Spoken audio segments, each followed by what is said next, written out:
নিরামিষ দিনে পেঁপে আলু ছোলা এই রেসিপিটা রুটি, লুচি, পরোটা বা ভাত সব কিছুর সঙ্গে খুব ভালো লাগে খেতে।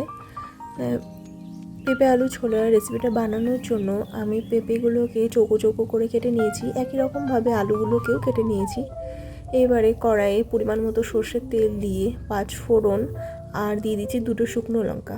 ফোড়নটা কিছুক্ষণ ভেজে নেওয়ার পর পেঁপে আলুগুলোকে দিয়ে কিছুক্ষণ নেড়েচেড়ে নিয়ে দিয়ে দেবো স্বাদ মতো নুন আর হলুদ গুঁড়ো। সব কিছুকে কিছুক্ষণ একটু ভাজা ভাজা করে নিয়ে, যেহেতু ছোলা দিয়ে রান্না করবো এর জন্য ছোলাগুলোকে 5 থেকে 6 ঘন্টা আগে ভিজিয়ে রেখেছিলাম, সেগুলোকেও দিয়ে দেবো। দিয়ে কিছুক্ষণ নেড়েচেড়ে নিয়ে মশলার মধ্যে দিচ্ছি আদা, জিরে আর কাঁচা লঙ্কা। এবারে মশলা দিয়ে বাটি ধোয়া জলটাও দিয়ে দিলাম। ঢাকা দিয়ে 5 মিনিট মতো গ্যাস কমিয়ে রেখে রান্না করে নেব।